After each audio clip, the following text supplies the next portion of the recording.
difference between PTSD and complex PTSD is that PTSD is generally a one-off event, and that's not downplaying it because it can be a very serious event. But complex PTSD are many, many, many events through a period of time, generally from childhood and imprints that we can't just shift, you know, so we end up having triggers and behaviors that we wouldn't have had we not had the trauma. So we have the fight, flight, freeze, and fawn responses to severe abandonment and trauma. And Pete Walker would say that, you know, part of his work is heretofore referred to as the 4 Fs. So the 4 Fs, if you just get it's fight, flight, freeze, fawn. He does say that many of his clients have reported that psychoeducation in this model has been motivational, de-shaming, and pragmatically helpful in their recovery. So it's essential work to overcome your childhood trauma. He does say here, so what I've got is reading from his book, individuals who experience good enough parenting in childhood arrive in adulthood with a healthy and flexible response repertoire to danger. In the face of real danger, they have appropriate access to all of their 4 F choices. So we can have appropriate fight, flight, freeze, fawn, and we can have inappropriate fight, flight, freeze, fawn. Easy access to the flight response ensures good boundaries, healthy assertiveness, and aggressive self-protectiveness if necessary. Untraumatized individuals also easily and appropriately access their fight-flight instincts and disengage and retreat when confrontation would exacerbate their danger. They also freeze appropriately and give up and quit struggling when further activity or resistance is futile or counterproductive. And finally, they also fawn in a liquid play space manner and are able to listen, help, and compromise as ready as they assert and express themselves and their needs, rights, and points of view. Those who are repetitively traumatized in childhood, however, often learn to survive by over-relying on 1 or 2 of the 4 F responses. Fixation in any one of the 4 F responses not only delimits the ability to access all the others, but also severely impairs the individual's ability to relax into the undefended state or circumscribing him in a very narrow, impoverished experience of life. And we have, over time, a habitual 4 F defense also serves to distract the individual from the accumulating unbearable feelings of her current alienation and unresolved past trauma.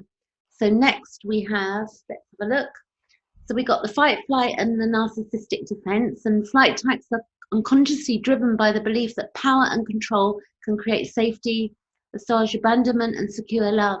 Children who are spoiled and given insufficient limits, a uniquely painful type of abandonment, and children who are allowed to imitate the bullying of a narcissistic parent may develop a fixated fight response to being triggered.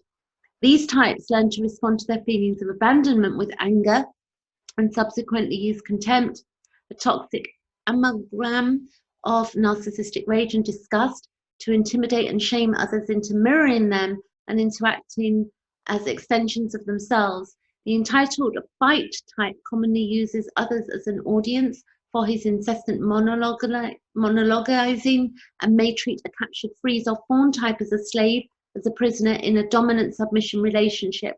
Especially devolved fight types may become sociopathic, ranging from along a continuum that stretches between corrupt politician and vicious criminals. So really, you know, these are really brilliant to know in our healing, how this plays out.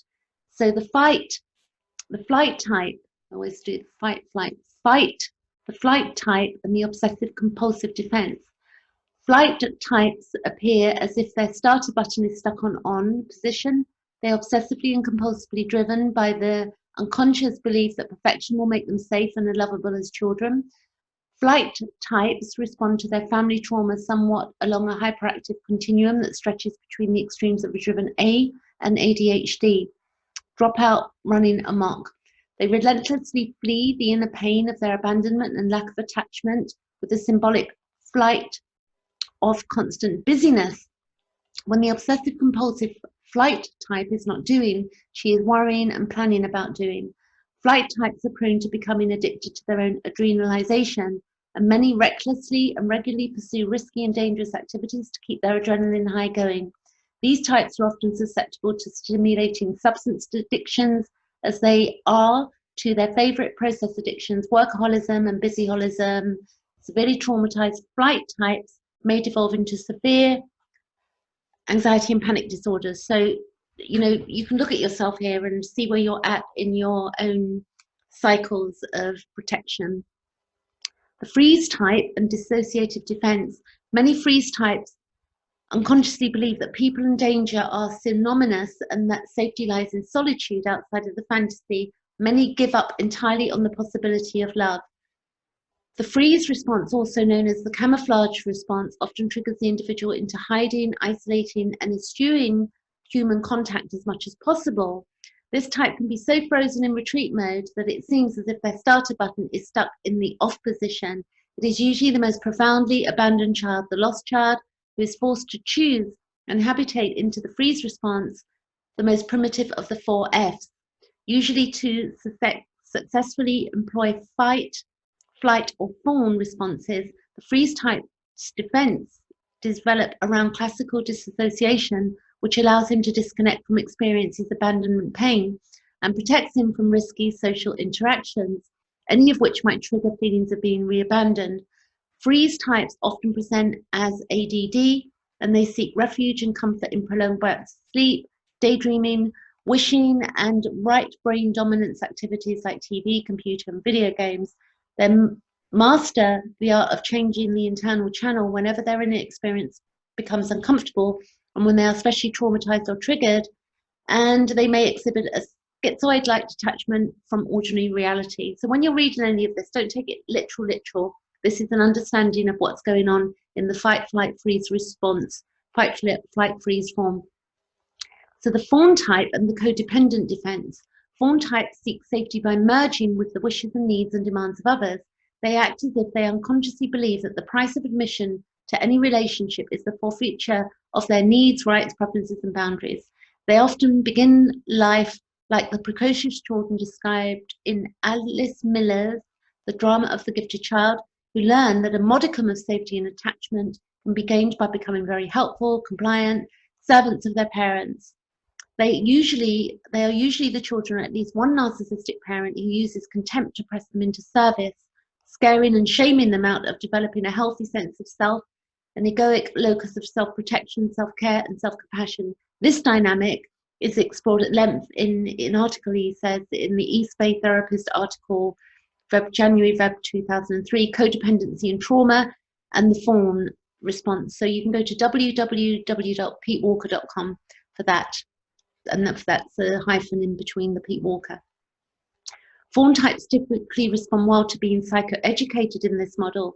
This is especially true when the therapist persists in helping them recognize and renounce the repetition compulsion that draws them to narcissistic types who exploit them. Therapy also naturally helps them to shrink their characteristic listening defense as they are guided to widen and deepen their self-expression. I have seen numerous invertebrate codependents finally progress in their assertiveness and boundary making work when they finally got that even the thought of expressing a preference or need triggers an emotional flashback of such intensity that they completely disassociate from their knowledge and their ability to express what they want. Role-playing assertiveness in session and attending to the stultifying inner critic processes, it helps the codependent to build a healthy ego. This is especially true when the therapist interprets, witnesses, and validates how the individual as a child was forced to put to death so much of her individual self. And grieving these losses further potentiates the developing ego. So we have work to do, but if we've been through trauma. That he does mention in these books their self-assessment. Readers may find it informative to self-assess their own hierarchical use of the 4F responses. They can try to determine their dominant type and hybrid and think about what percentage of their time is spent in each of the 4Fs activity. Finally, all 4Fs progressively recover from the multi-dimensional wounding of complex PTSD as mindfulness of learned trauma dynamics increases and the critic where are we? The critic shrinks as the dissociation decreases, as childhood losses are effectively grieved, as the healthy ego matures into a user-friendly manager of the psyche, as the life narrative becomes more ego-cytonic, as emotional vulnerability creates authentic experience of intimacy, and as a good enough, safe attachments are attained. Furthermore, it is also important to emphasize that recovery is not an all or none phenomenon, but rather a gradual one marked by decreasing frequency, intensity and duration of flashbacks. Decreasing frequency, okay? We're looking for decreasing frequency. So then we've got the 13 steps.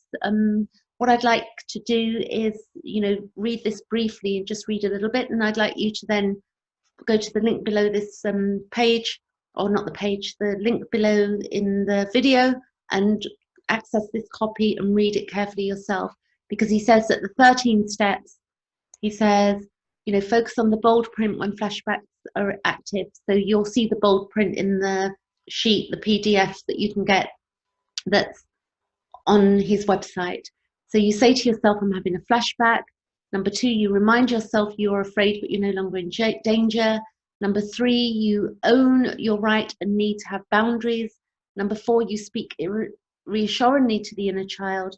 Number 5, you deconstruct eternity thinking. So you can go deeper into this yourself from the list. Number 6, you remind yourself you're in an adult body with allies and skills and resources. Number 7, you ease yourself back into the body. So again, you can read deeper. Number 8, you resist the inner critic strategizing and catastrophizing, and he gives tips there.